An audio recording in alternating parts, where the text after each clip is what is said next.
You've been told your whole life that hard work is the key to financial success. So why is it that the hardest working people that you know are often the ones with the least amount of money? You have construction workers, nurses, restaurant owners, immigrant parents working 2 jobs, and that's all the time.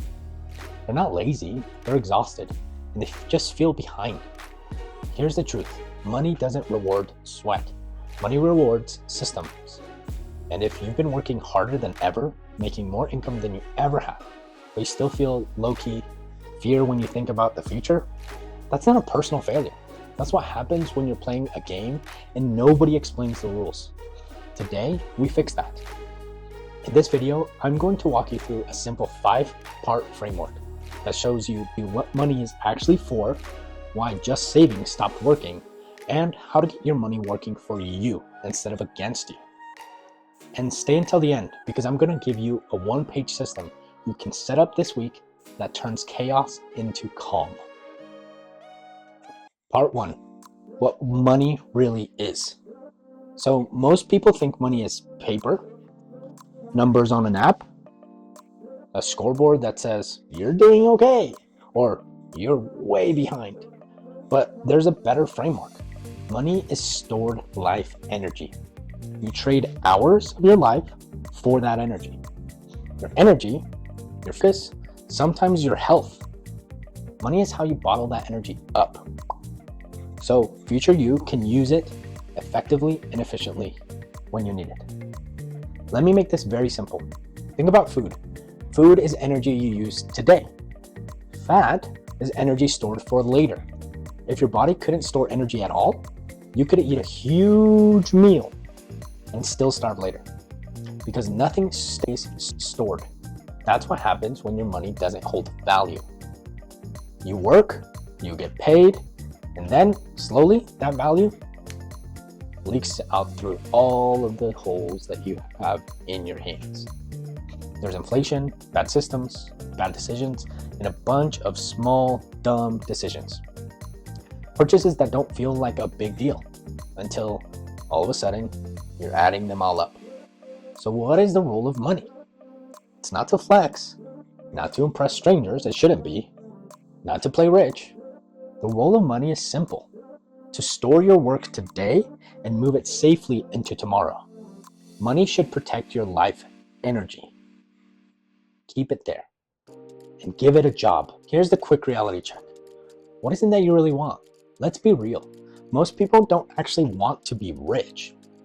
At the core, people want 3 things: stability, options, progress. You want to pay every bill without a little punching of anxiety in your chest. You want emergencies, flat tires, broken fridges, and medical bills to be annoying, sure, but not life-ending. You want enough breathing room that if a job is draining your soul, you can just walk away. You want margin to move cities, travel, start the thing you've been talking about for years, and more than anything, you want to feel like your life is trending up. We never want to feel like we're stuck on repeat, but most of us just follow the script we were handed. Work hard, save whatever scraps are left, maybe buy a house someday, maybe invest someday, maybe, someday. And then you hit this uncomfortable moment where you realize something is just off. That's why you're still here with me, listening to this video. Part 2, saving money stopped working. Here's the part nobody likes to say out loud. Problem 1, your money is losing power, constantly losing based off inflation. In 2022, inflation averaged about 8%. That means if your money was sitting still in a bank, it was quietly shrinking. More recently, inflation has cooled, sure, but the CPI was up 2.9% from December 2023 to December 2024. The latest CPI report shows prices up 2.7% over the 12-month ending December 2025. But here's the punchline. The national average saving account yield is about 0.62% APY as of mid-January 2026. So even when inflation is only 2 or 3% on a yearly basis, as it maybe is this year, Most people's default savings account is still losing the race quickly. That's why it feels like you're throwing forward and the current is pushing you way backwards. You are exhausted. We all are feeling that. You're doing everything right and you're still stuck. That's not laziness. That's just physics and math. Problem number 2. Broken money systems turns everybody into gamblers. When you're safe, money loses value. You get forced into this by systems created that are greater beyond yourself. You have to invest, you have to learn stocks, you have to learn real estate, you have to learn crypto, you have to learn something, and fast, or you're gonna fall behind. So now every normal person is expected to be a part-time hedge fund manager, part-time economist, part-time risk analyst. That's insane. That's like saying the healthcare system is an absolute mess, and we all know it. So from now on, you're also your own surgeon. Of course people feel lost. Of course people get wrecked. They were never taught the game. Problem 3. Money becomes an emotional whiplash because the system is unstable. Your emotions follow. You feel guilty when you spend money and guilty saving money. You're scared to invest. You're scared to not invest. You avoid looking at your accounts. You don't look at your debt. You throw away your app. You put things on the counter because you don't want to feel bad. Money stops being a tool. It becomes a source of chronic anxiety. And people are feeling it now more than ever. My generation is, that's for sure. And this is the real conflict. You want stability and progress in a system that keeps moving goalposts over and over and over again. So the question becomes, how do you win a game like that?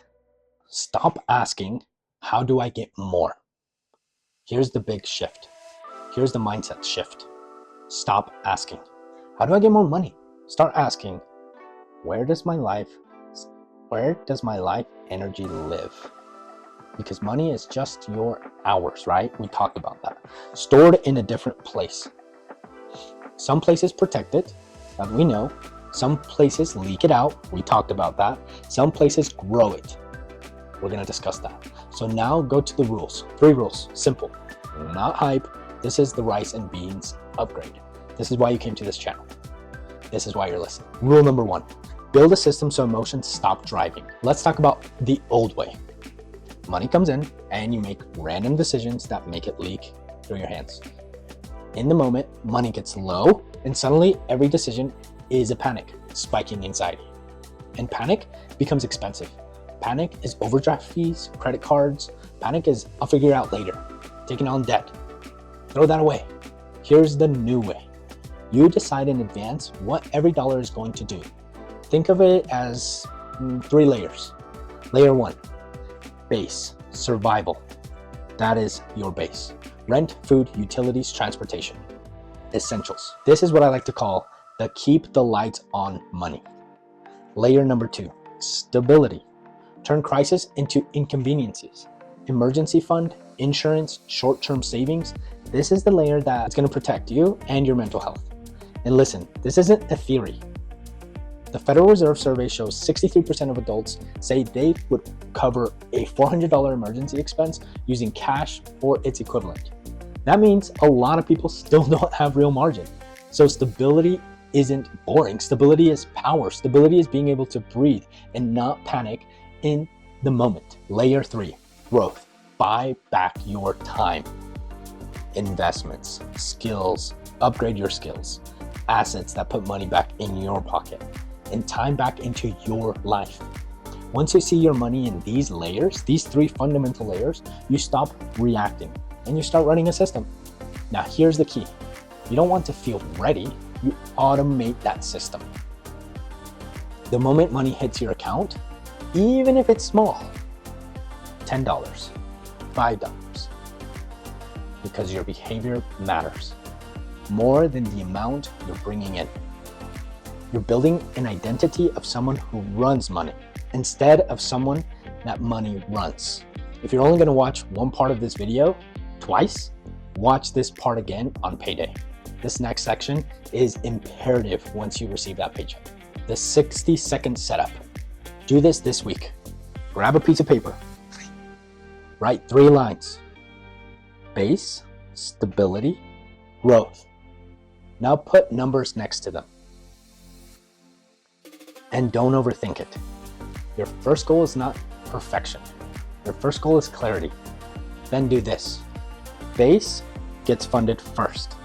Stability gets an automatic percentage next. Growth gets an automatic percentage after that. Automation removes emotion. Emotion is where people get robbed, destroyed. Part 5. Rule number 2. Favor producing assets over consuming and flexing your money. Most people buy things that die. Cars lose value and eventually die.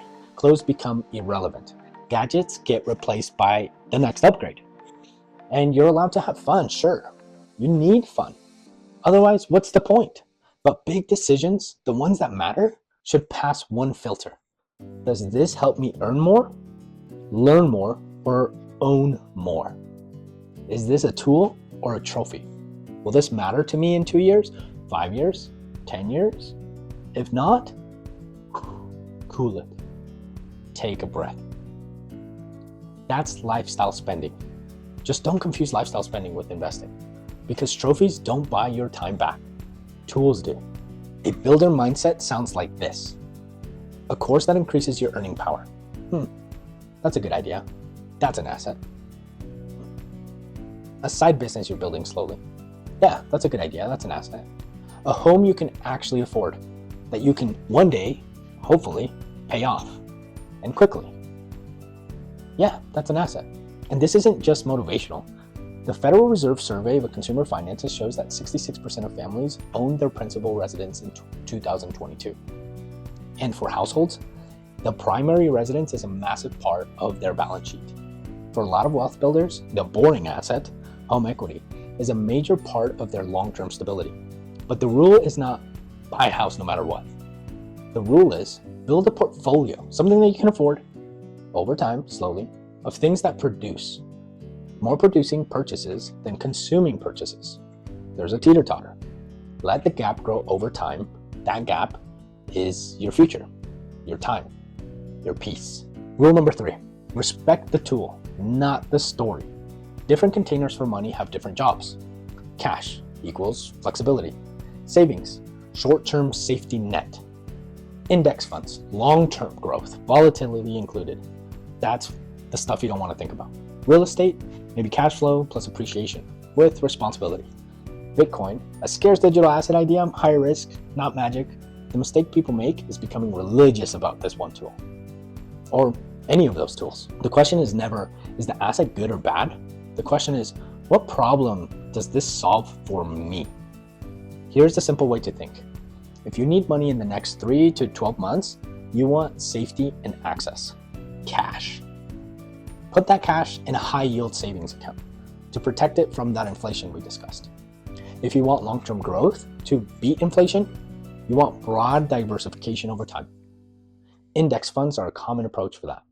I use them personally. If you want to own productive assets and you're willing to manage responsibility and take on a little bit more headache, real estate can be a part of that as well. And if you want some of your stored energy outside of a system that can inflate or freeze it, this is one that's fun to talk about because it's risky. That's the idea behind Bitcoin. For some people, it might feel a little too risky, but you don't treat it like a lottery ticket. The point is, you don't have to copy anyone's exact mix. You can make your own recipe, but you do have to understand why you're using each tool. Otherwise, you're not investing. You're gambling with better vocabulary. Here's the result, the new reality you can build. Let's run the story again, but this time, let's put you in the driver's chair, the lead role. Put yourself there. So you're in a world where money quietly drains efforts. Just saving is not enough. Doing nothing means drifting backwards. You want peace, calm, and less headache. You also want a life compounding in your favor. The ability to make smart risks because your foundation is solid. Now you realize the old rules, work hard and save, the leftovers aren't enough anymore. And you've been pushed into a casino without realizing it. So here's what you do. You decide money is not a scoreboard. It's stored life energy. You build a system, like we talked about. Automate a small percentage into stability. Automate a small percentage into growth. Shift big purchases towards tools over trophies. You use tools with intention, not with trends, not with hype. You don't buy into FOMO. Not because TikTok said so, or social media, or whatever platform you're on. And over time, here's what changes. You stop feeling desperate about every paycheck. That's nice. You stop needing to look rich, because you're actually building something. And building something is actually funner than showing something off. And you feel your future is getting heavier in a good way. Like it has weight, substance, something that is actually building. So here's the one action that I need you to take this week. If you do nothing else after this video at all, nothing at all, not even sit down and after your paycheck, sit down with a pen and paper and write this down right now. Go grab it, get that paper. Right now, my energy lives in fill in the blank. Cash, debt, random stuff I'm never gonna buy or throw away or whatever. Maybe some investments, I don't know. Then ask one by one. Is this a leaking bucket? Is this protecting my life energy? Is this growing my future? Make one small shift this week. Move even a tiny piece of your energy from chaos to system, from consumption to production. Because the real world of money is simple: to protect the hours you already have given and to buy back the hours you haven't lived yet. That's the builder mindset. That's the rice and beans upgrade. Let's cut the panic. Respect your energy, respect yourself. Play to win long term. If you want, in the next video, I'll show you the exact percentages to start with, even if you're broke, the 3-account setup that automates this without willpower, and how to choose a simple growth lane without becoming a part-time economist. Drop a comment, systems, down below, and I'll know to make that next. And if you're building wealth the slow, real way, please subscribe, because where simple staples prosper, we build systems, not fantasies.